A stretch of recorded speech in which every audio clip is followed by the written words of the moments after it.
Sarvebhya Namaskaraha.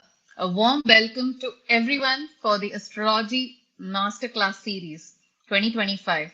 It's wonderful to see all of you from across the globe coming together for this shared journey of discovery and learning. I'm Dr. Archana Murthy, your host for today's session. For those of you joining this masterclass series newly today, I would like to let you know that this masterclass series began on October 4th, and we've already had 5 wonderful sessions. We have explored themes like conjugality and remedies, Devalya Vastu, and Chidra Dasha. So if you missed any of them, all the recordings are available on this channel. As we continue our series in honor of the 113th Jayanti of Dr. B.V. Raman, it's important to remember the ideals he stood for. Dr. Raman devoted his life to re-establishing Jyotisha as a rational, structured, and scientific discipline. His legacy remains a guiding light for all who seek to understand this profound knowledge with clarity and integrity. With that same spirit of learning and dedication, let's proceed to today's session. I'm sure it will offer deep insights for both learners and practitioners alike. Today, we are coming together to explore the topic of Janma Lagna. It's my pleasure to introduce our distinguished speaker for this session, Sri Raman Suprajarama, a respected scholar in Vedic astrology who has devoted himself to presenting the subject as a structured and scientific discipline. As the senior editor of the Astrological eMagazine, Sri Raman Suprajarama contributes regularly to the astrological community through his insightful writings, analysis, and forecasts. His deep understanding of classical Jyotisha and his ability to explain intricate ideas with clarity make his session both scholarly and practical. What makes his approach distinctive is his ability to bridge ancient wisdom with modern analytical methods. With a strong professional background in artificial intelligence, he brings a unique perspective to astrology, one that combines logic, precision, and deep insight.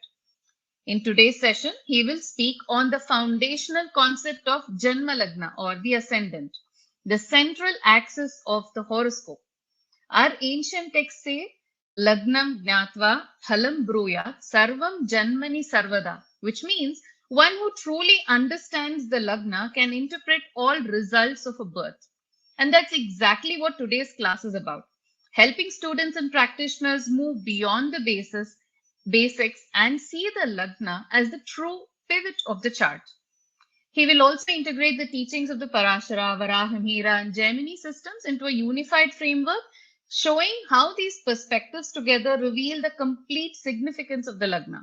In addition, this session will look at the subtler derivatives of the Lagna, helping us gain a clearer and more complete understanding of its influence on different areas of life. With great pleasure, I now invite Sri Raman Suprajarama to take us through today's session on Janma Lagna. Over to you, sir. Thank you, Dr. Archana. Thank you for the warm welcome. I'll begin by sharing my screen, and while I do that, we'll also do a small prayer.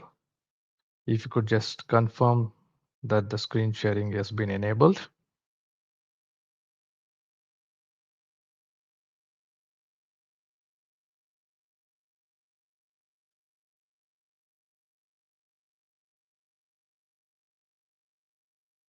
I'm guessing you will all be able to see my screen. Okay, perfect. This is in honor of Dr. B.V. Raman on his 113th Jayanti. With this, let's begin the class. We'll do a small prayer. We'll invoke Ganesha to ensure that this class goes smoothly. There are no obstacles. And most importantly, what I'm trying to communicate, what the is in line with what the scriptures and our ancient seers are saying. And at the same time, whatever I'm trying to communicate also is received in the way it has to be understood. So with this, Om Gam Ganapataye Namah. Om Gam Ganapataye Namah. Om Gam Ganapataye Namah. So let's begin. Now, Janma Lagna, it's a very fascinating and a very powerful subject topic in Vedic astrology. In fact, no other system, no other school of Vedic astrology, be it Mayan astrology, be it Babylonian astrology, be it Western astrology, be it Chinese astrology, be it Arabic, be it Roman astrology, any school of thought can actually boast of this fascinating Janma Lagna concept that is there in Indian astrology, in Vedic astrology. And I say this so confidently, primarily because, yes, the concept of ascendant is there in other places, but the very systematic, step by step rigor and the scientific and logical way in which a lagna is understood is only available in the books of the Indian astrological system, the Vedic astrological system. So we're going to cover a lot in this video. Sometimes it might be a little overboard. What I would suggest is try to listen to this as patiently as possible. If required, you'll get this recording so you can watch this over again, and that way you'll be able to quickly understand this. Now, this simple Janma Lagna, which is the degree, the minute, and the second, what we call as Bhaga, Kala, and Vikala, is nothing but that zodiac sign that is rising at the eastern horizon.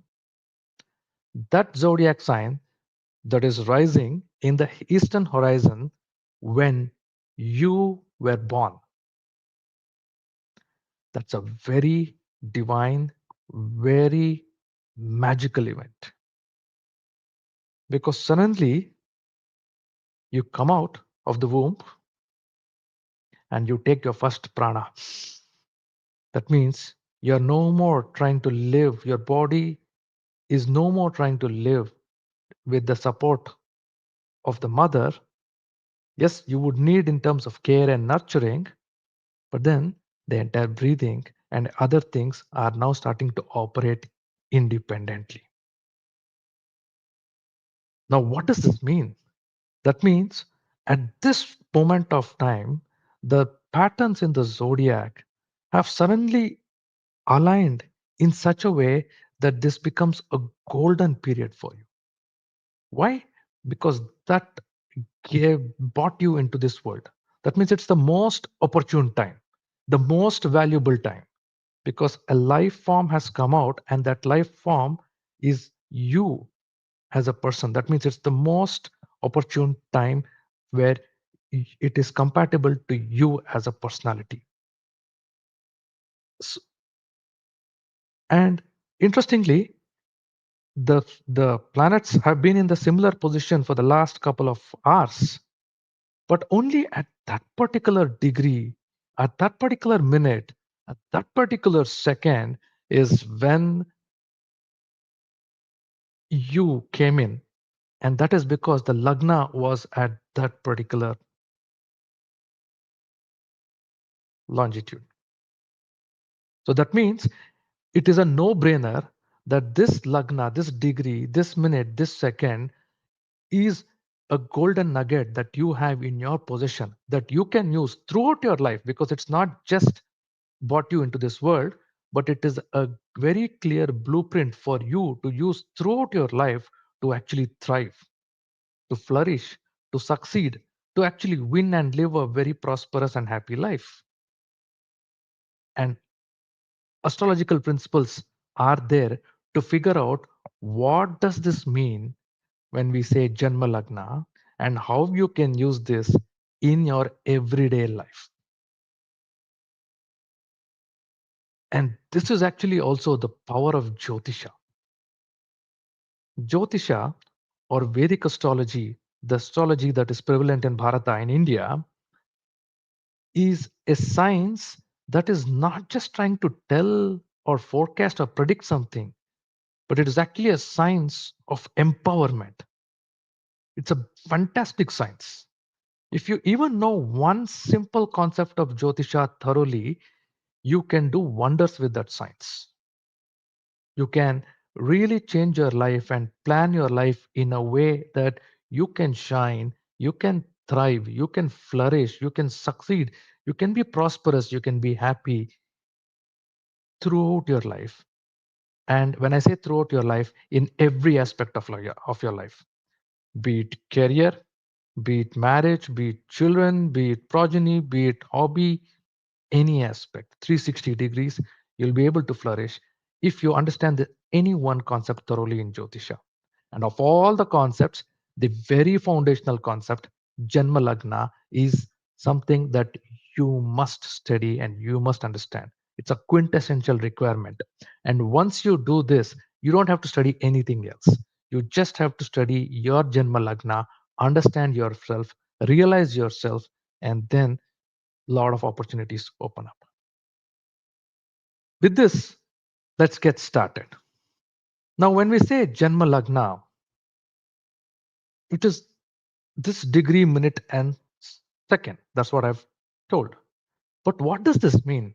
There are so many things it tells you.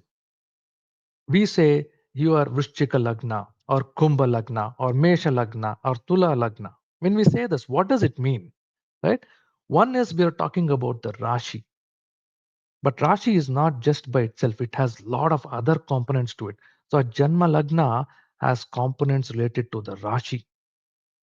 It has the Janma Lagna Rashi, Janma Lagna Adhipati, Janma Lagna Rashi Sambandha Graha, that means planets that are aspecting the Janma Lagna or planets that are in conjunction with the Janma Lagna. There is a Tattva for that Rashi, which is, earth, fire, air, water, and many other things. It's not just that Rashi. That particular degree can also give you another interesting component, which is the nakshatra component. This is what we call as Janma Lagna Nakshatra. Remember, you should not get yourself confused with Chandra Lagna or Chandra Nakshatra. This is everything to do with your Janma Lagna, that is your birth ascendant. Every aspect that we are going to speak in this class is all about Janma Lagna. So when I say nakshatra components, we are looking at the nakshatra in which the Janma Lagna is rising. And again, there is Janma Lagna nakshatra, the nakshatra Adipati, the nakshatra Sambandha. Then there is Amsha Lagnas. You could get from the Janma Lagna, you could look at Navamsha Lagna, Dashamsha Lagna, Shashtyamsha Lagna, Hora Lagna, all other things. Then you have Arudas that you can uh, interpret. Then there is, even in Aruda component, you have the Rashi, Adipati, Graha Sambandha, and many more that you can do it. Now, look at this. There are so many things. And how do you understand everything? Can we just blindly start taking everything and start making 1 plus 1 is equal to 2 and start making interpretations? No, absolutely not. That is a big mistake that is being done. In fact, that is also some of the problems that I'm seeing when with other schools of astrology, where they're blindly mixing multiple interpretations without any logic, without any science, without any backing, without any framework, without any methodology, and then taking it over. So, what we are going to learn today is that simple methodology. And in this, as I told you, there are so many components, and I wish to cover all components or as much components as possible. But even if I don't finish all the components, don't worry. What I will do is, it's a promise from my side. Hopefully, in this coming year, whatever is not covered, I will try to also cover it in the ongoing videos. And that's completely with the compliments of the Raman and Rajesh Research Foundation. Now, next, we'll see how to use all these components. I want to take the example of one very important event, an event that is very sacred to us Indians, to us Hindus. And while I say Hindus, it is actually not related to any religion. It is actually agnostic and it can work anywhere, everywhere, uh, every religion, every being. And that's the scene, the battle scene of Kurukshetra. If you see in the Kurukshetra, this is where Arjuna says, hey, I'm getting scared. I'm uncomfortable. There are my kith and kin who are there, and I have to battle. Uh, I'm not comfortable getting into this war.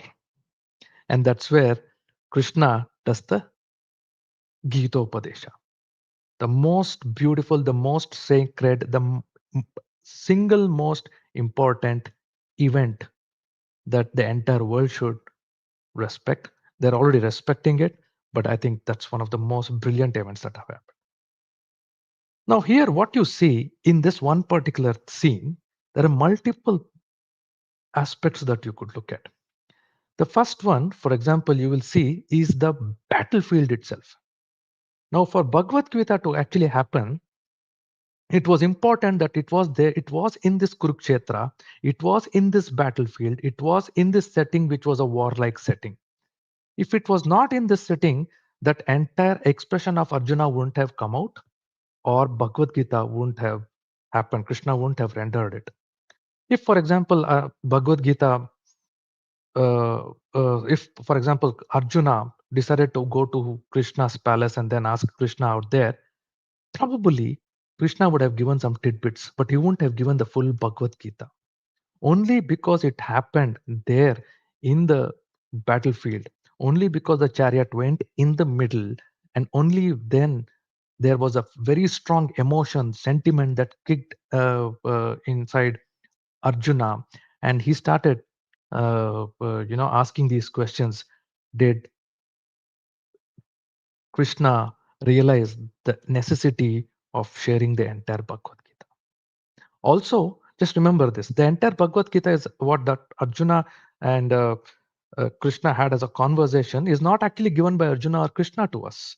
It is actually given by Sanjaya. If you look at the very slokas of Sanjaya, it was a conversation of Bhagavad Gita. It was a conversation between Sanjaya and Dhritarashtra. Dhritarashtra says, Dharma kshetre kurukshetre samaveta yutsavaha mamakaha pandavasheva kimakurvata Sanjaya. Then Sanjaya says, Društva tu pandavanikam vyudam duryodhanastada. So he goes that way. Now, if Sanjaya had to now tell about this Bhagavad Gita, he had to look at the battle scene. If this entire thing happened in a closed door meeting, the vision of Sanjaya was not able to possible. So the scene is very important. The terrain, the environment in which certain things happen is extremely important. And this environment is denoted by Janma Lagna Rashi.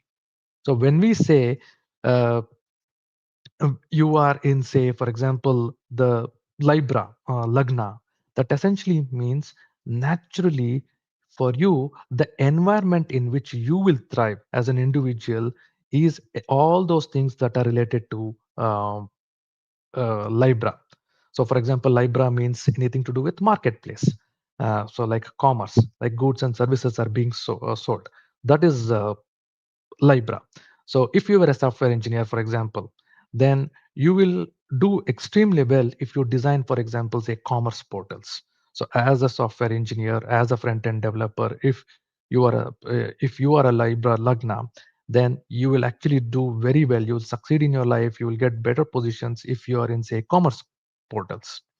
The same software engineer, if he happens to be a Taurus, now, when I say Taurus as a Janma Rashi, this is a Janma Rashi which is rich with resources, rich with lots of minerals and raw materials that you could use.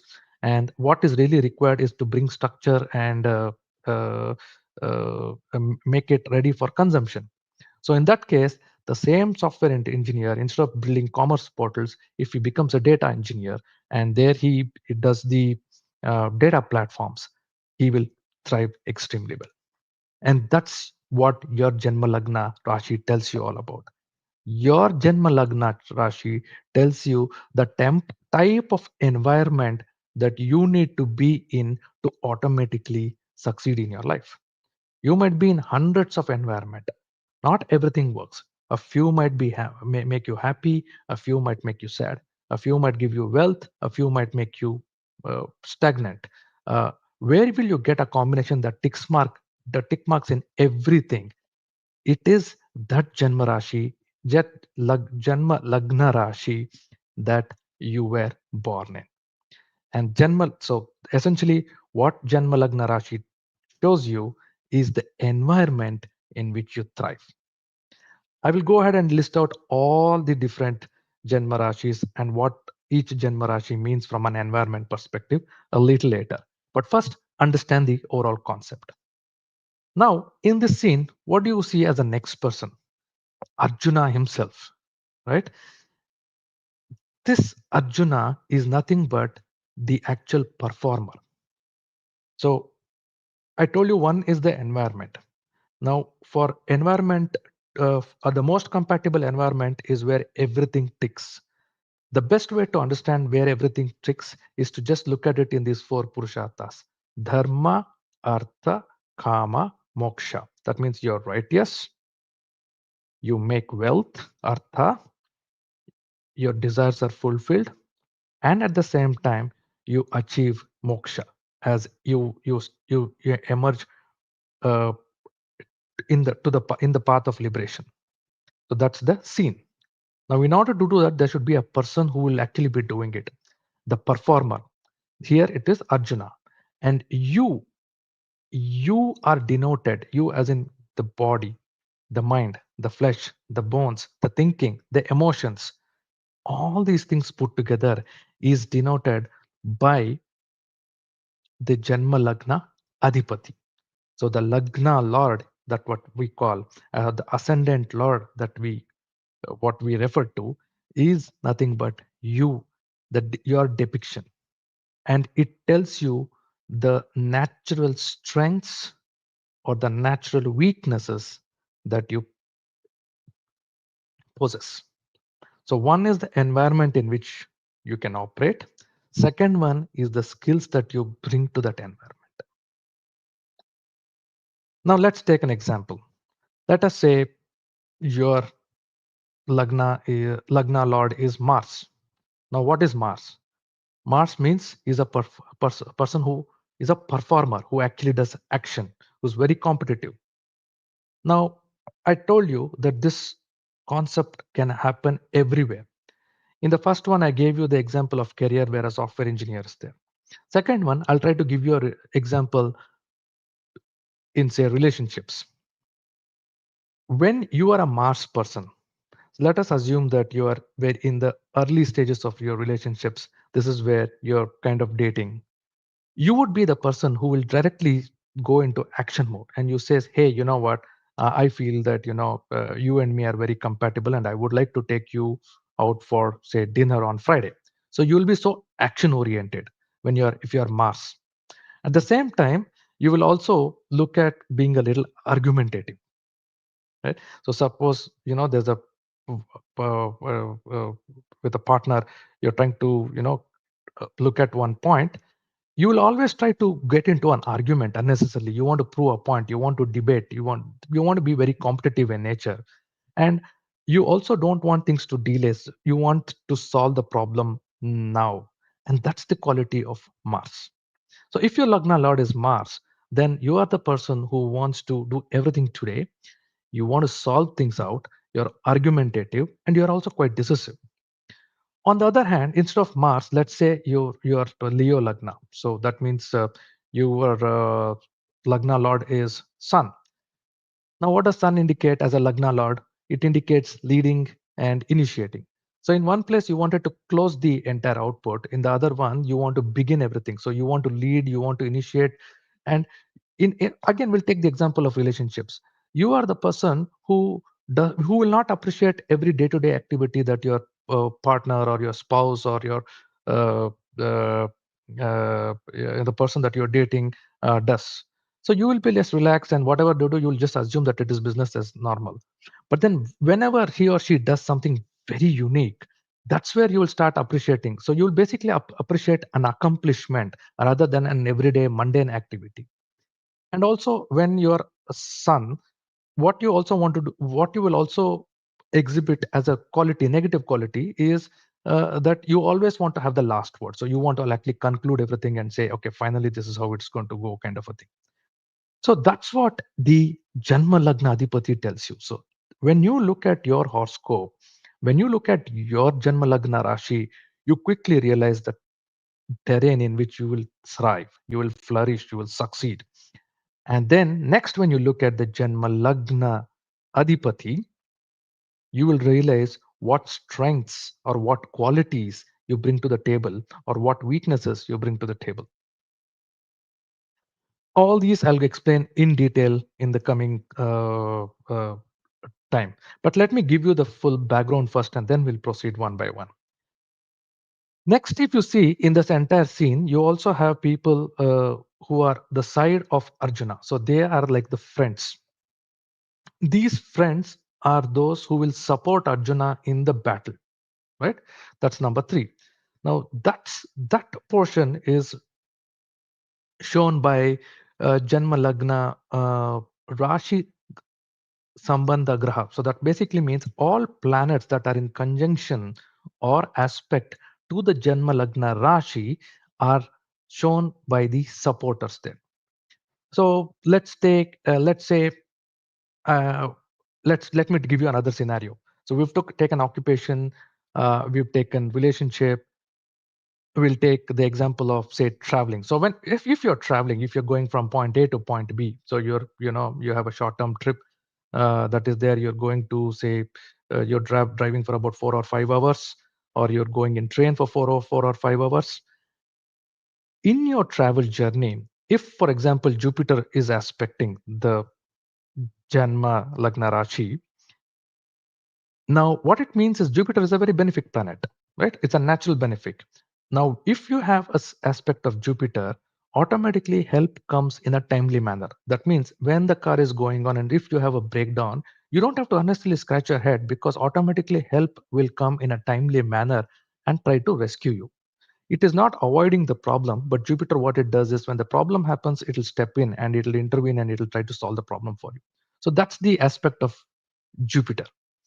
Whereas on the other hand, instead of Jupiter, Jupiter is Deva Guru. So we'll take an Ashura Guru, right? We'll take Venus. So instead of Jupiter, let's assume that there is Venus.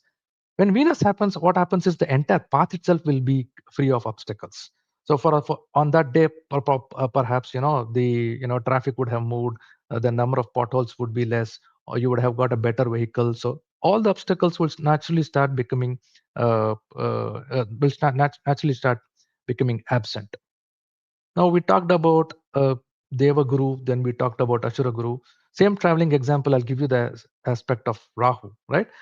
If Rahu happens, expect all the unexpected thing. For example, suddenly you're going, everything is smooth, and then there is a big roadblock, and you basically have to take a big detour uh, uh, uh, to proceed there. Or for all you might know, you might lose your way and go in the other direction. Now, instead of Rahu, let us assume it's Mars.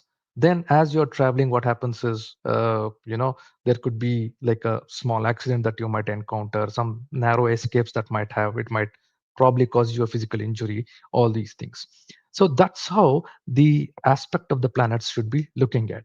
So essentially, the planets that are aspecting it are like your friends or enemies that are there supporting you. So this could be from in your side, or this could be in the other side as well. Then what you realize that Arjuna is not standing, right? He's in a vehicle. Now this vehicle basically helps you navigate the terrain. Now it might be a little difficult to grasp this thing, so I'll just change the narrative. Let us assume that you need to travel on the road. Then it makes sense for you to take a car or a motorbike. Or if you are not able to do that, and if you have many people, probably a van or a bus. right? So the type of vehicle actually helps you do that. But suddenly, if you want to go uh, to travel on the water, you can't take the bus and then go inside that. You need to have a separate uh, type of vehicle that can navigate the terrain. So this vehicle is extremely important. So one is you who brings their own unique skill sets, but you yourself need to come up with a very strong set of qualities that can be used to navigate the entire terrain. Think about it like a vehicle. So this vehicle could be a ship, or it could be like a plane, or it could be an helicopter, or it could be anything. Each vehicle brings its own unique set of strengths and, of course, weaknesses, challenges, and drawbacks as well. Now, this particular weakness is the vehicle in which you are going to travel. So we looked at the terrain, we looked at you. For you to navigate in this terrain, you need to have a vehicle through which you can go around. That vehicle is shown by the Janma Nakshatra. So it is really built for purpose. Now, when I say built for purpose, remember this is your Janma Lagna Nakshatra. That means this is your vehicle that you are very comfortable with, and this will work wonders for your type of actions, your type of performance, your type of living in this world. If I have to give you an example, say, let's say uh, there is a um, hmm, let's make this even more complicated. Today, we all know that there is a war going on between Ukraine and Russia. Now, when Ukraine and Russia is happening, you can have different type of people coming there to try to negotiate and calm things down. Now, that is where the vehicle that is being used to negotiate becomes very important. If you send a vehicle which is like, say, Swati Nakshatra, for a moment, assume that Swati as is a vehicle that can be used for negotiations. Now, Swati, the uh, the lord of Swati is Rahu. So Rahu is something that can go beyond borders, right? And the law and the deity associated with it is Vayu, the god of wind. Now, what does it mean? This is a vehicle that can act independent, that can be flexible, and it possesses that unique skill which is diplomatic negotiations. That means when you send a vehicle, when you send a person with Swati Nakshatra to enter into the negotiations of, say, challenges like battles, then they will perform well. And the reverse, understand it differently. A person with a particular skill sets, in this case, Swati Nakshatra, who has a very powerful negotiation skill sets, will really perform well in areas where negotiations are required. So if you are a particular nakshatra, you will be able to figure out quickly what areas you will perform very well versus what areas you will not perform well. I'll give you another example. Let's take, for example, Anuradha Nakshatra. Anuradha Nakshatra is Saturn, and the god is Mitra, right? Now, the vehicle or the skills that you will actually be possessing is something that will help in fostering cooperation, in logically organizing people towards a common goal, and a few other things. Now, if you want to now use your Anuradha Nakshatra as if you are born in Anuradha Nakshatra, and if you want to use your skill, uh, pushing together the cooperations, pushing together, organizing people, you'll be able to do it extremely well. So if your Lagna Nakshatra is Anuradha, then that's the type of work that you would be doing. So that's what your Nakshatra is. So essentially, your Janma Nakshatra tells you what are the skills that you bring. What is the vehicle that you bring to the table, which have a set of features. In this case, the vehicle is nothing but the skills that you own. So, A, the environment that you operate. B, your strengths and weaknesses. Three, the support that you will receive or the distraction that you will receive.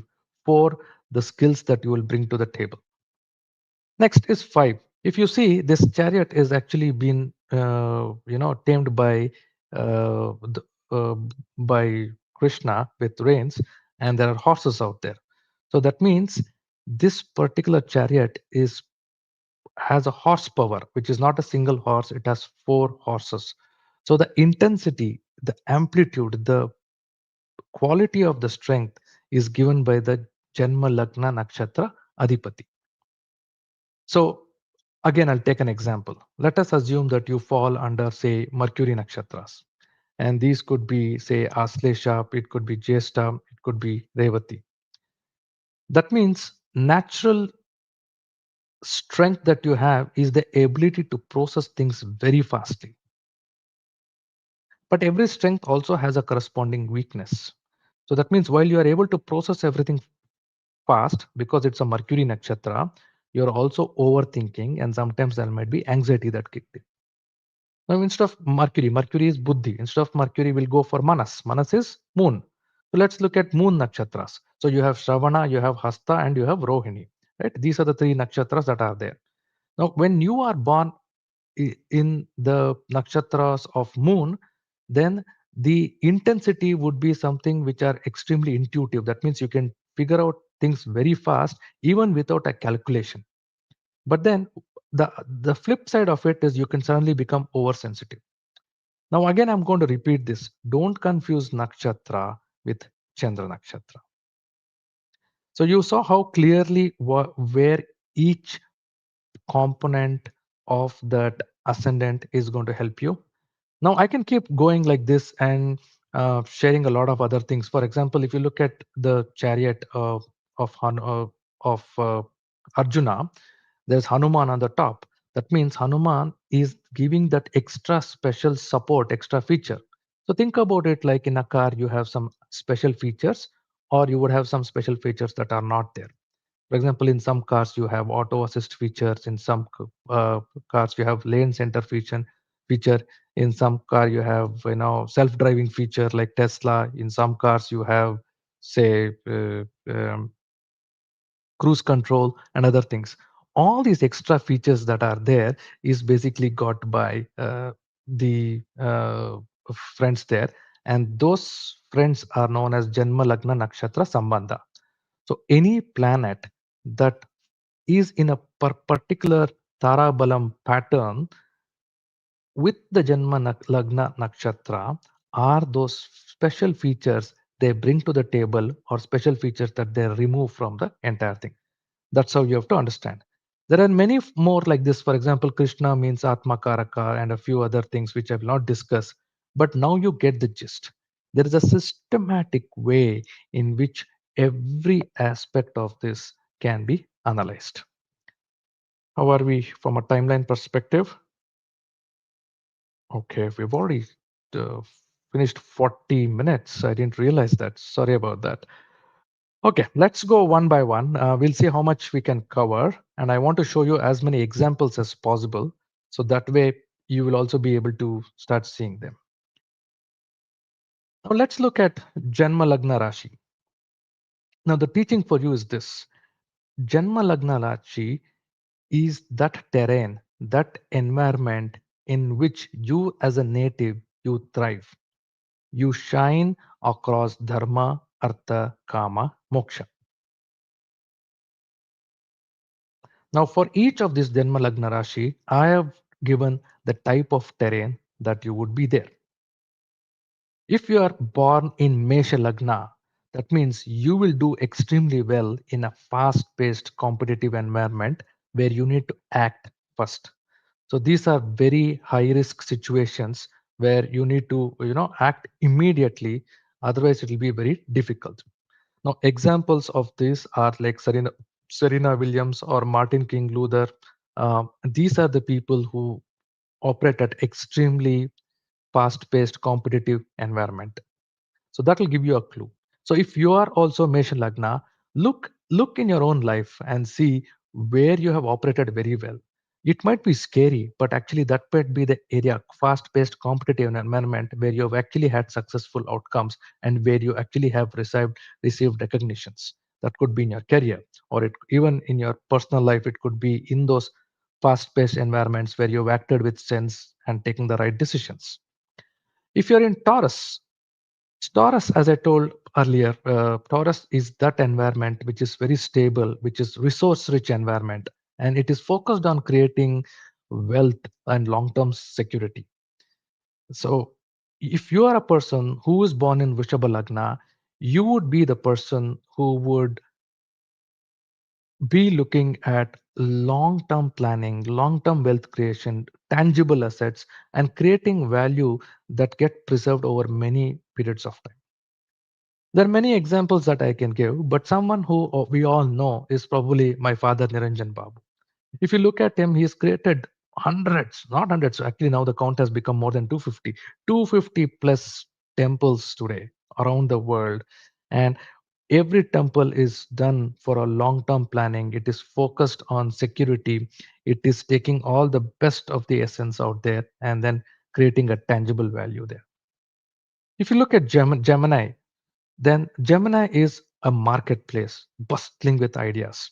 Now, previously I told you about commerce, which is Libra. Even that is a marketplace. This is also a marketplace. So, what's the difference between Libra and what's the difference between Gemini?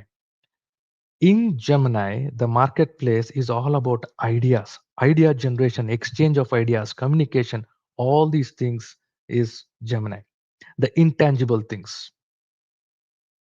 The tangible ones, the physical exchange of goods and services, that is where the Libra emerges. So that's the big difference. In Gemini, it's intangible. In Libra, it is tangible. So if you are a Gemini person, you will actually start thriving if you provide a lot of thought leadership. If you're able to, connect people and concepts and translate informations in which meaning is derived. Example of Gemini would be, say, Kamala Harris, and she very well thrived in that role in her life. Or if you look at uh, the next one is Cancer, Karkata, and that's if you are born in Karkataka Lagna, it essentially means you will thrive, you will succeed very well. I keep using the word thrive uh, primarily because I think that's the right understanding that you need to have. As Cancerians, as Cancer Lagna, Karkataka Lagna, you will be thriving well in an environment which nurtures and establishes a secure thing. So if you look at Taurus, it was a rich environment. You just had to use the materials out there. So like you mine it out and then make sense out of it. Whereas in Cancer, you actually take everything over a period of time, slowly nurture it, and like how you nurture a baby, nurture a plant, and then make a big, what do you call, tree out of it. And that's what Cancer is. So this is a place where you build your own sphere of influence, where you provide that both emotional and physical sustenance, and that's the environment in which you will succeed. Examples of Cancer is Bill Gates. So you saw that he actually took period of he started nurturing the entire ecosystem, and over a period of time, he started expanding a lot. Now, I gave you these four things. Let me give you a quick example in terms of how you have to start using it. Let us, for example, assume that you're a doctor. And if you're a doctor, and you can be a doctor with all the four lagnas, right? One of the four lagnas. If you're a doctor with Aries lagna, and as I told you, Aries lagna is fast-paced, competitive environment. That means instead of being, say, a pediatrician or a general physician, what would really work very well is a fast-paced environment. And the example probably closest would be the emergency response unit. And that's where you will actually thrive well. Now, the same doctor, if he's in Vrishabha is Taurus. Now, what did I tell you is Taurus? Taurus means unlimited wealth, lot of resources, and then you over a period of time, you basically create tangible assets, material value. So there, as a doctor, if you will actually thrive well if you are like a plastic surgeon, because there there's wealth that is required. You're patiently trying to improve the overall structure, and over a period of time, you're bringing something tangible in nature. That same doctor, if you are born in Gemini, that means you're exchanging ideas. So this is the place where maybe like clinical trials, or counseling or genetics counseling, or even maybe a radiologist. Those are the type of areas that you will actually thrive very well. So if you're interested in doctor, and if you are in Gemini, if you're Gemini born, you should be looking at a idea exchange kind of scenarios. Or if you are in Karkataka, same doctor, essentially what you would be looking at is, as I told you, right, nurturing like a baby. So, you can actually become a pediatrician or even a neonatologist. So somebody who takes care of complex problems with babies. So you're able to nurture them, and you're able to uh, give them that support, and help them become better in the future. So that's how you basically have to look at the four lagnas.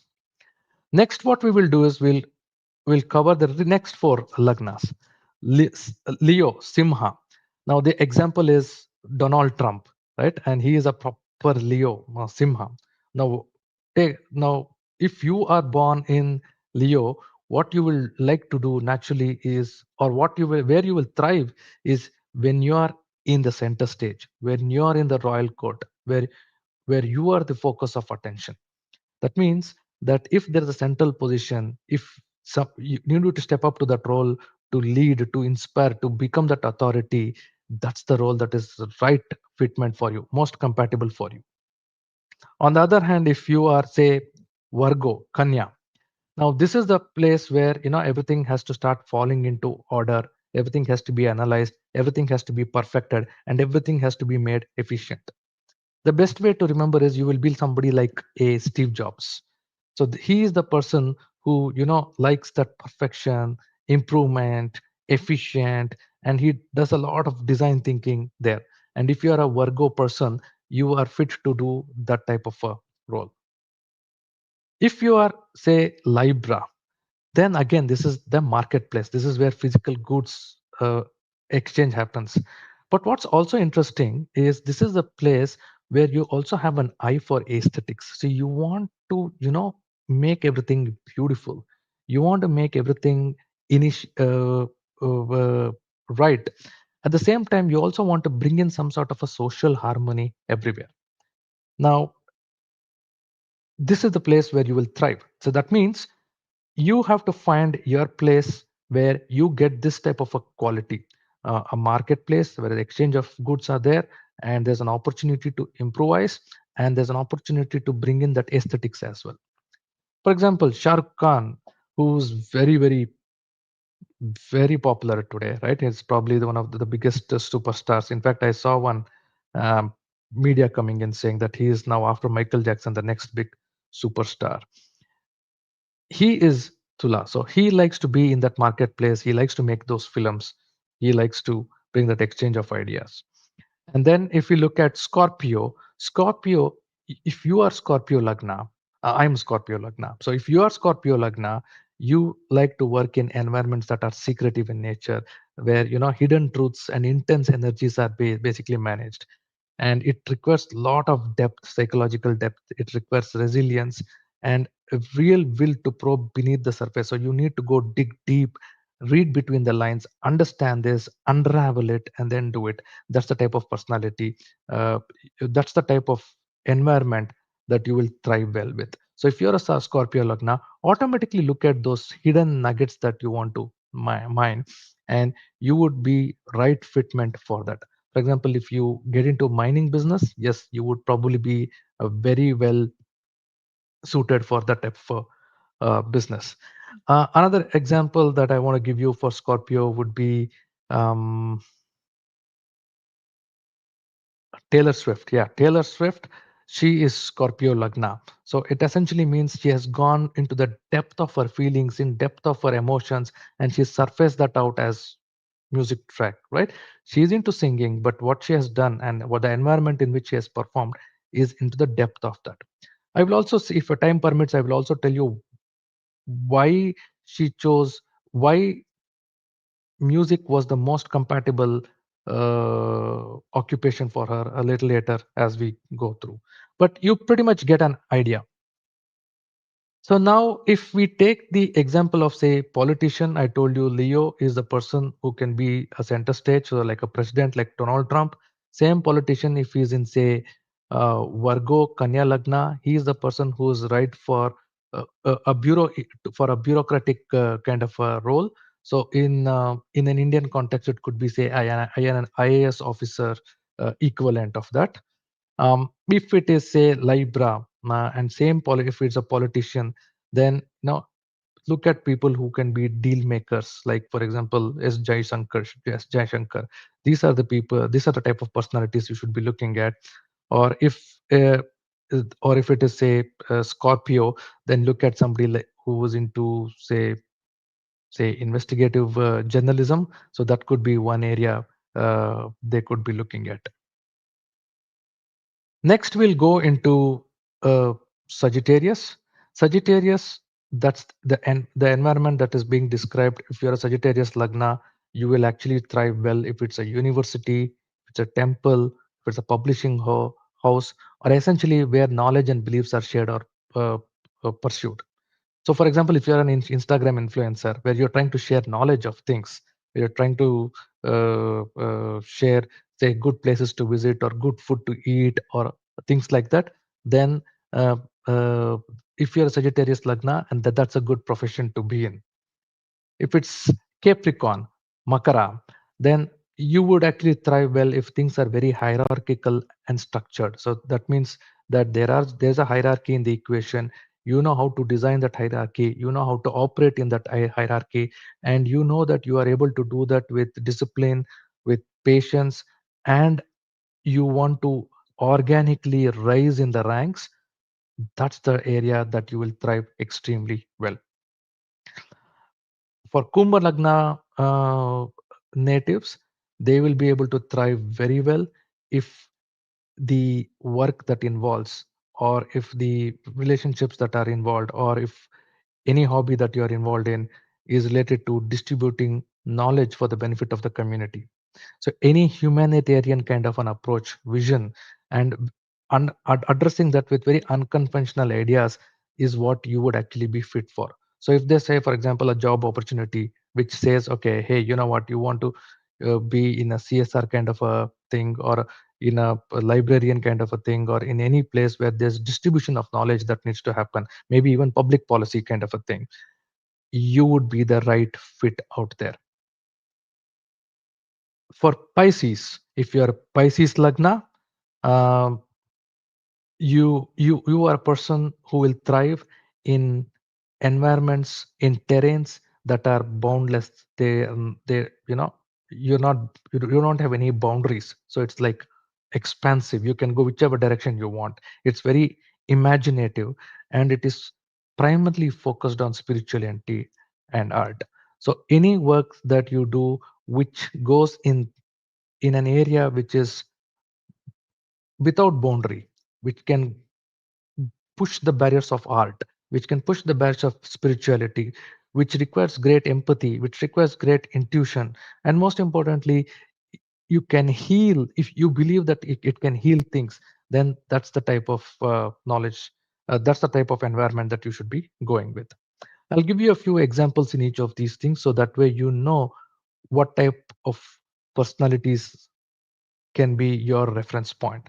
For example, if it is Sagittarius, you're looking at a personality like Oprah Winfrey, who actually ended up, being that place where she started distributing a lot of knowledge. She brought in people, she uh, bought experiences, she brought knowledge, she started sharing this with everybody. If you look at Capricorn, then we are looking at people like Obama, who are, operating in an established structure. If you look at Aquarius, an example would be Dr. B.V. Raman, in whose honor this entire thing is happening. And he did a lot of distribution of knowledge, of Vedic knowledge. And even today, after he passed away many years back, 1998, he passed away, and it's 25 plus years after he has passed away. And even today, look at the distribution of knowledge that is happening. So that is the environment in which he can thrive. Or if we are looking at um, Pisces, also, for example, mm, Billie Eilish, that singer, she is a Pisces Lagna. Um, one more for Capricorn, another great example to give would be Art of Living, Sri Ravi Shankarji. And what he's done is a focused public duty, focused on long-term achievement. He has built in a very strong, established structure, and that's an example of Capricorn there. Okay, let's take a quick pause. How are we on time? Okay, we are pretty much only 5 minutes. At least let me show you a few examples. Um, okay, I'll just cover this and then show you the examples. Now, another interesting thing that you could look at is take a look at your own Janma Lagna or your client's Janma Lagna and take a look at the Lagnadipati. Take the look at the Swabhava of the Lagna and the Tattva of the Lagna. When I say Lagnadipati, you know what the Lagnadipatis are. Aries is Mars, Venus is for Taurus and Libra, and the rest. When we talk about Swabhava, we are looking at Chara, Sthira, and Dviswabhava. And when we are talking about Tattva, we're looking at fire, Mars, so fire, earth, air, and water, the four elements of nature. Now, if your Lagna, say for example, is Aries Lagna, so that means your Lagna Lord is Mars, your Tattva is fire, and your Swabhava is Chara. Now, Mars essentially, as I told you earlier as well, Mars means anything that is action oriented and that which is competitive. So that is your natural core impulse. So in any situation, whenever there is a trigger of that environment, your first reaction to something will be based on this, what I'm explaining now in the slide. If you're a Mars, if your Lagna Adhipati is Mars, you automatically try to go and action and become competitive in nature.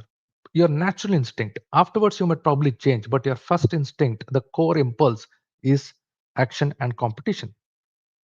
Your core essence is you want to do this because you want to achieve a change, because it is Chararashi.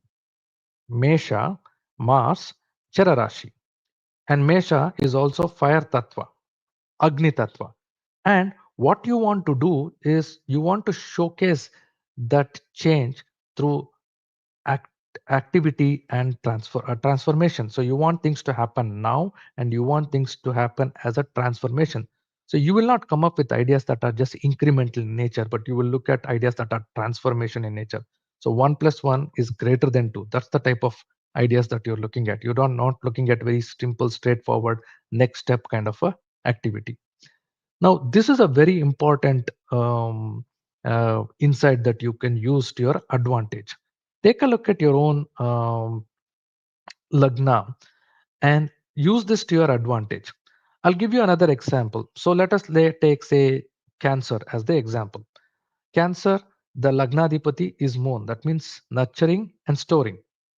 The Tattva is water, healing and receptive. And the Swabhava is again Chara. That means changing. So that means what automatically the first impulse that you do and the motivation that you get in any situation, the trigger that you get is basically to immediately take action to protect others, to nurture, and to create a very safe emotional space. On the other hand, if on the see, one is the positive side of the thing that I told you, but there's also a negative thing that also happens. There's also frustration sometimes that happens. So that means, suppose the environment itself is extremely cold, if you feel very unsafe and if you're unable to help, that's a state where you start perishing. Now, this three inputs gave you two more additional insights. The first insight it gave you is what is that first response that you give and how that first response would mature. The second insight it also gave you is an environment in which you should not operate. Very clearly, I said that if it was cancer, that means this is the environment where you start feeling emotionally unsafe. And you know that you're not able to help anything. And hence, you will start underperforming. You will actually perish on a long run. So, in one area, I told you the environment in which you thrive very well. The second idea that I gave you, the second teaching that I gave you is what would be your natural responses and use that to your advantage. If you suddenly start seeing these natural responses, focus on the three areas that I've told you and use it to your advantage. And the third one is areas where you will perish as well. With this, let's take a couple of horoscopes and and see how whatever we've told is it reflecting, and if yes, how are they reflecting as well. And don't worry if we have not covered the other things in the later videos. I will. That's my promise to you. I will ensure that the videos are made and uploaded as well. We'll quickly change the screens. I will.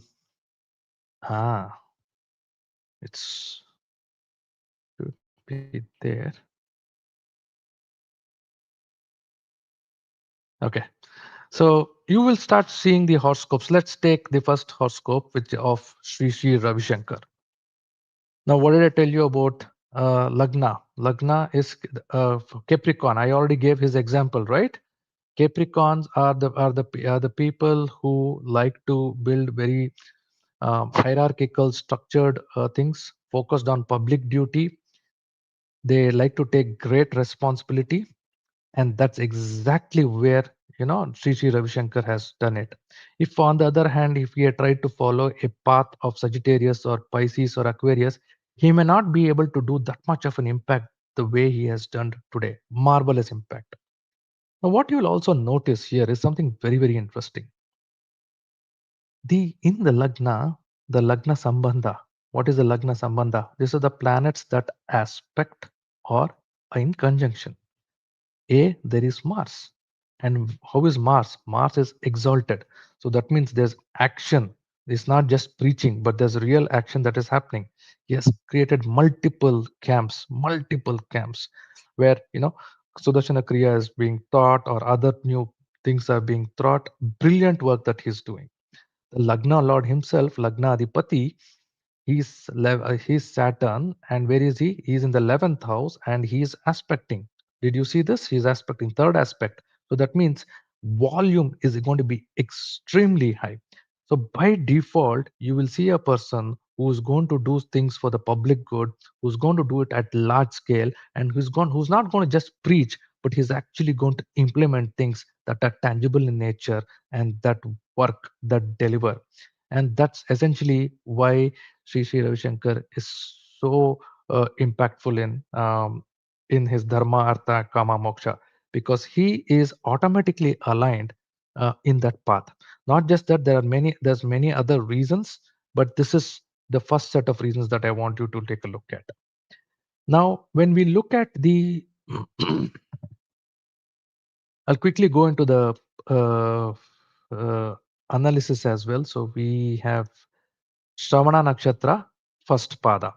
So Shravana Nakshatra, first pada, which is that means the Lord is Moon. Now I didn't go into the.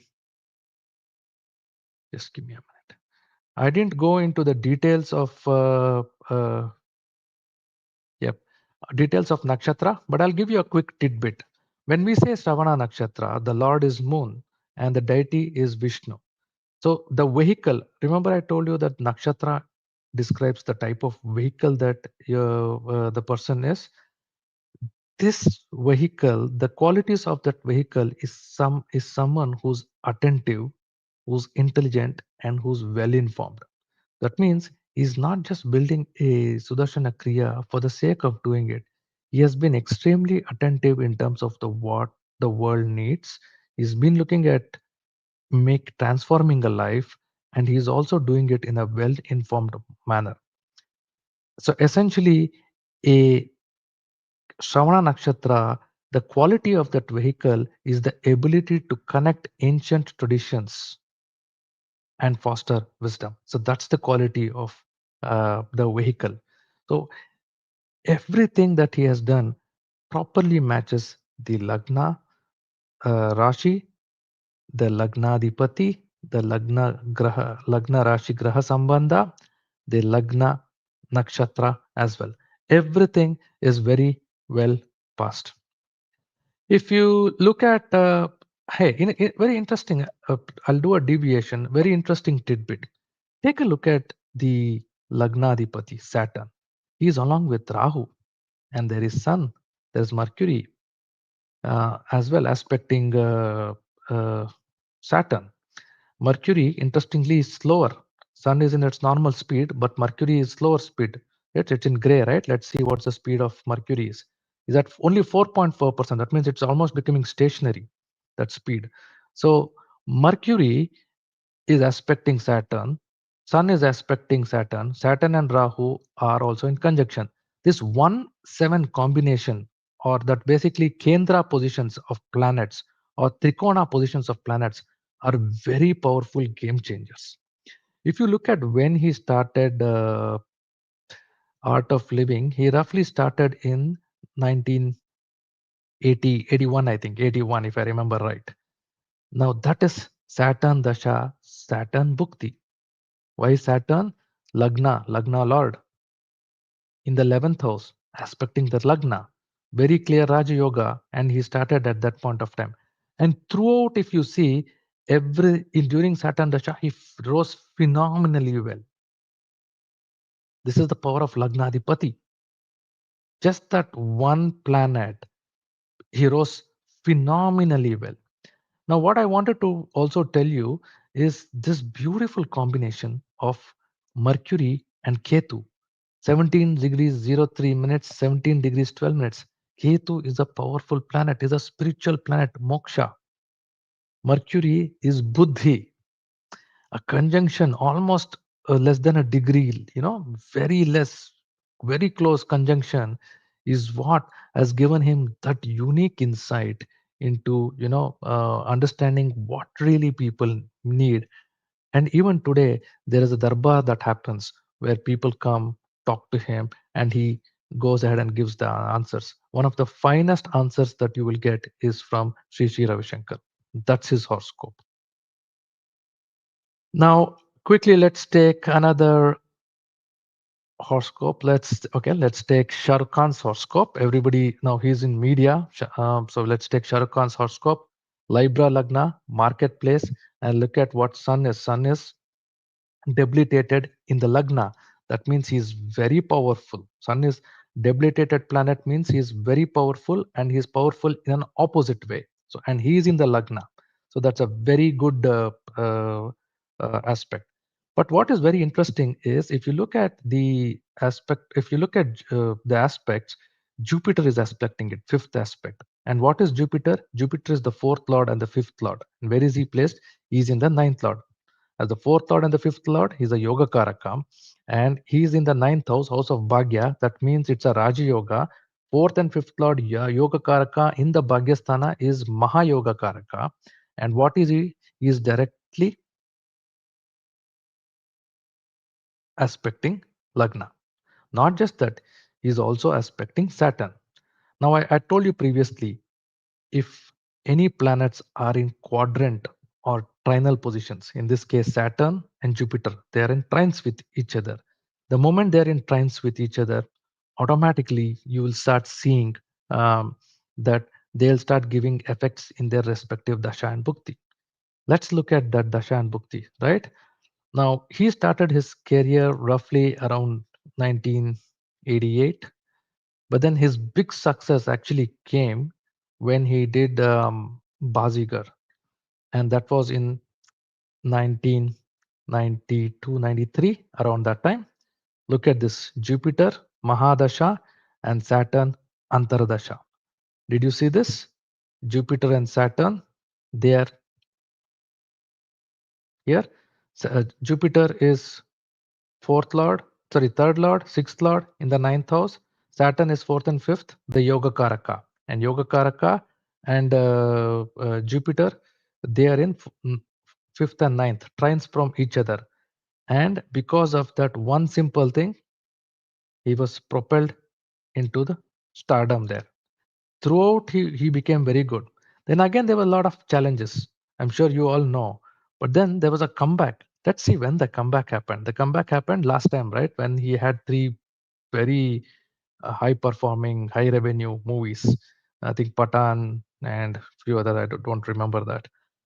So again, when it happened, Saturn and Jupiter. See, in the first case, it was Jupiter and Saturn. In this case, it was Saturn and Jupiter. That's the power of planets that are there in trines with each other. And if they are connected with the Lagna, it's it's unbelievable. And that's what will set them up for success. You with this, I have many more horoscopes. We can keep going through the day, but it's already over time. I'll pause here, but I want to close by saying that this Janma Lagna is a very powerful combination. And you should look at your horoscope, look at all the details that I have given you, and figure out what your environment, your thriving environment is. What is your strengths? What is your vehicle? What is the areas you should avoid, because those are the areas which you will perish. And what are the unique strengths and skills that you bring to the table? The moment you understand this, it's like self realization. You will understand truly where you will shine, and you will also understand where you will not shine. Automatically start aligning yourself into that area. So you don't have to change your profession. You don't have to do anything in your existing profession. Look at situations that arise there and say, hey, you know what, that's an area that I want to do.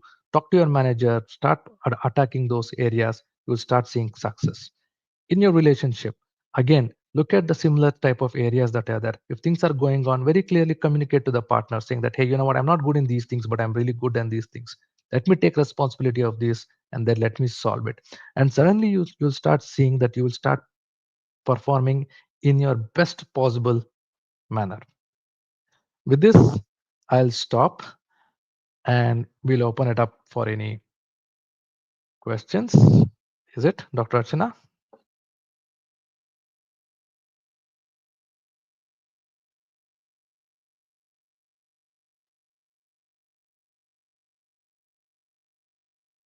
Okay, I think there might be some technical difficulties. Are you all able to still hear me?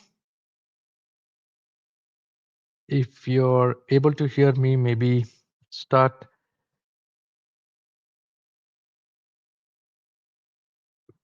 inserting the questions in the comment sessions, and we'll start looking at it. Looks like there is a small technical issue, but that shouldn't stop us. Don't worry, Ganesha is in our side. You go ahead and ask your questions in the comments window. We will start answering them one by one.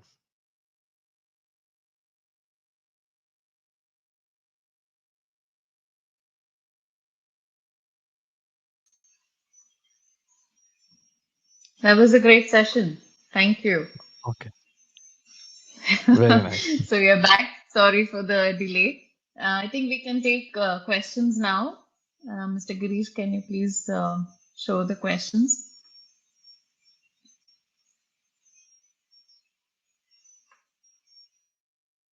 Okay, there is a question from RS. RS, Raman Suprajarama, is it? Or it's Sunil. Okay, Sunil 5106. Does planet in the seventh house aspect the Lagna the most? When we move away from our birth country, should we calculate Lagna based on the country of residence? How would Pisces Sagittarius do in tech or data? Excellent set of questions.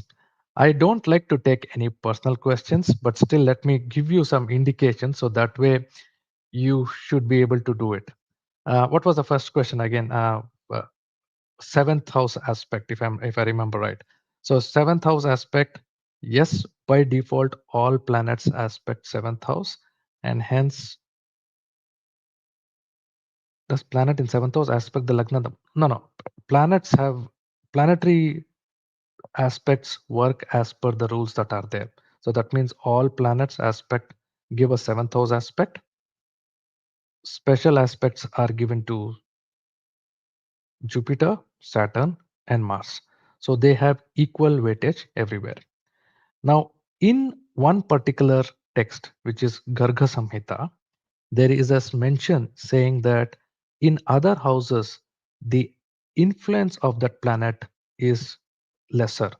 In fact, it says that if, for example, a particular planet is in the fourth house from a house, then the weight of that aspect reduces. It will not be 100%, but it reduces by about 50% and only gives you 50%. So that's a statement that already has been told in the scriptures. Now, we don't have a way to verify that. I've tried to verify it in as many mathematical ways as possible, and I wasn't able to conclude on that. But yes, for all practical purposes, seventh house aspect is an easiest one to take. Plus, I'll take the special aspects from other planets. When we move away from our birth country, should we calculate the lagna based on the country of residence? The answer is no.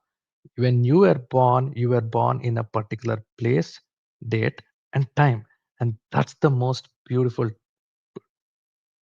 setting for you. So only use that setting to calculate your lagna. Next question is, how would Pisces Sagittarius do in tech or data?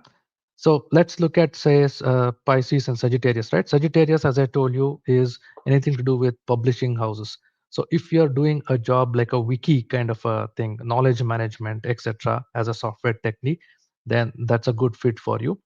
Or if you go into Pisces, that's an area where it is endless imaginative things. So anything to do with UX, UI kind of a situation would be the right fit for you from a technology perspective.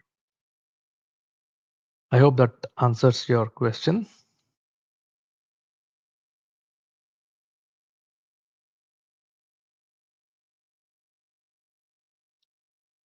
Is there any other question?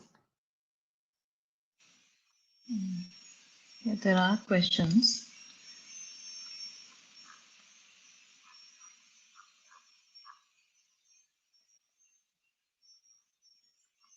Mr. Girish, any more questions? Okay, I can see the comments. No, no worries. I can see this. I can Okay. see the questions as well. So there is one. Okay, Yeah. Poonam's question came. Sir, please share some quick tidbits on the blending of qualities of Janma Lagna and Aruda Lagna to form anybody's personality.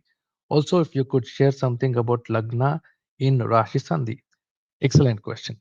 See, Aruda Lagna is something that I would probably skip. I'll definitely make a full video there. But having said that, Arudha essentially means to manifest, to rise and manifest. So this is something, the best way to understand Janma Lagna and Aruna Lagna is Janma Lagna is all about you and how you see the world. Arudha Lagna is how the world perceives you. I think that's the most simplest fundamental way to understand it. Um, Arudha Lagna rules work very differently, primarily because there are certain mathematical computations that work. When you look at Arudha Lagna, there is uh, Bhava, the counting goes there, and then another counting goes there. You'll have to do corrections for 4 and 10 and other things like that. Why those things happen is because there's a concept of Kendra that kicks in. I'll leave it at that. Maybe in the coming videos, I'll try to cover Arudha Lagna there. To answer your second question, if you could share something about Lagna in Rashi Sandhi, very good question. Now, Rashi Sandhi is a very interesting and very unique situation. The type of Rashi Sandhi is what you will have to look at. Number one, Tattva. There are four Tattvas, right? Elements: fire, earth, air, and water. Now, fire and water are bitter enemies. Bitter enemies. So, if your Lagna happens to be in those areas, then usually you have a lot of self-doubt that it will start happening. Now use the right type of Ainamsha, test it out, and you will start over a period of time start realizing that you fall into one particular Rashi and start going forward with this. But then it's going to be quite troublesome and quite painful, primarily because Rashi Sandhi gives you that big problem area where you will not be able to quickly figure out what is right or what is wrong. You'll have a lot of confusion there. Um, I personally use Ramayana and I found that to be very correct, but it's up to you which Ainamsha you want to use. Similarly, while there is a pair, fire and water, earth and air are also enemies in a way, but they're not as bitter as fire and water. So when your Rashi Sandhi is in earth and air kind of a scenario, that's where the challenges will be much lesser. So you don't have to worry about uh, confusion. The confusion will be very less there. So that's the best way I think I can answer that question, Poonam.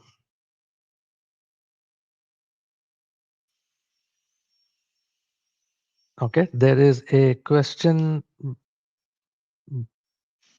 Jatin Tak 6081, and the person is asking, Krishna is represented as Atmakaraka in the image. So then if we follow the path of Atmakaraka, we will materially, our desires thrive better than Janma Lagna, or is it a path of to moksha? Excellent question. Beautiful. In fact, I think I missed answering this question, and luckily you asked this question. So, Krishna, think about Krishna as the mentor. So, he is the person who advises you and gives you the right guidance. Atmakaraka is like that. In fact, Atmakaraka is the single most geometrical point in your horoscope that provides the guardrails of your life. Parashara very clearly says this, very succinctly, in very clear and descriptive manner. He says that Atmakaraka is the supreme one that provides guardrails for your life. Now, while your guardrails are there, the guardrails will not make you move forward. You yourself have to go forward. Arjuna only can give, Krishna can only give advice to Arjuna. It is Arjuna who has to pick up the bow and arrow and then fire it out. It is he who has to do the dharma. So for you to really go thrive well, you need to have a combination of the Lagna Rashi, as well as Atmakaraka. Start with the Lagna first, and then once you start getting some experience and once you start understanding yourself, you can go get the advice of Atmakaraka.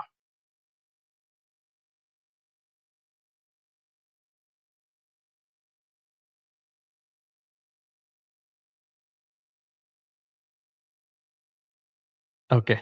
YK3096 says, what if Lagna Nakshatra is in Naidhana death column in Navatara scheme from the moon? Is that something to be extra careful about? Good, very good questions. I'm so happy to see these questions. Now, for a minute, focus on Lagna Nakshatra. From Lagna Nakshatra as the base, create the Navatara scheme, and then look at where planets are falling and use that to say whether they are enablers or distractors. Number one. Now, from Lagna Nakshatra, if Chandra Nakshatra falls in a negative place, that basically means that moon is not very compatible with the Lagna Nakshatra. So the moon will not be an enabler. When I say moon not as a planet, but the qualities, the features of moon that it indicates will not be an enabler. It'll be more of a distractor. Now, when we look at moon as a reference point, and then when we look at nakshatra, moon essentially means manas. Now, manas, what does manas mean? Manas does not mean mind. I think that's an incorrect statement. Very clearly, Samskrita, we say mana is basically memory. For example, the memory that we carry in our life, the DNA that we have. If I look like my grandfather, it primarily because there's a memory that has flown through us. Mind we don't have a concept called mind in our understanding. What we have instead is manas, buddhi, ahankara, and chitta. Buddhi is your logical brain, which basically tells cause and effect analysis. So if this happens, that will happen. So that pattern recognition is basically Buddhi. Manas is basically memory, like a storage. In your hard disk, you store the data, right? That is Manas. Chitta is that operating system that you're naturally born with. Nobody tells the newborn baby to digest the food this way or suckle the milk in this particular manner. It automatically happens. That's Chitta. That's a natural operating system that you have. And Ahankara is the ability to differentiate between things. For example, I'm able to differentiate between a boy and a girl. Or if I have many pups next to each other, I'm able to differentiate the different breeds, even though they look very similar. The human eye is able to differentiate that. I'm able to differentiate between different tastes, smell. That is the entire thing is called Ahankara. So when we look at it from moon nakshatra perspective, we are really looking at storage. And if Lagna is there in a Nidana portion, that means usually, and this research has also shown this as an evidence, you will see that the person will be very forgetful, or rather, he will remember, but he will not remember when it is required. So it probably he'll remember after a point of time. That's what happens when Lagna nakshatra happens to be in Nidana Tara from the moon. So you have to understand this in three different formats.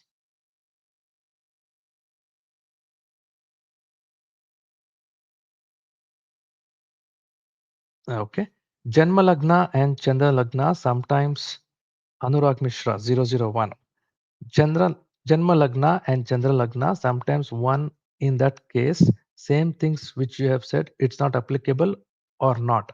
Very good question. For now, let's not go into Chandra Lagna. As I've told you, it's about Manas, so I'll leave it there. Right now, please focus on Janma Lagna. I don't think I want to answer this particular question in detail in today's session.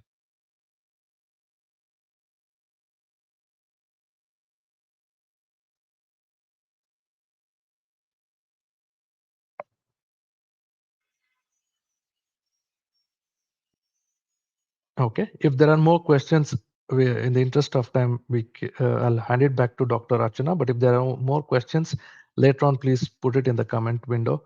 I'll try to answer as many as possible.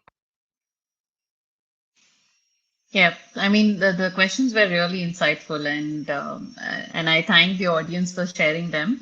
And of course, as always, thank you for the active participation because that's what gives us the depth and energy to any session.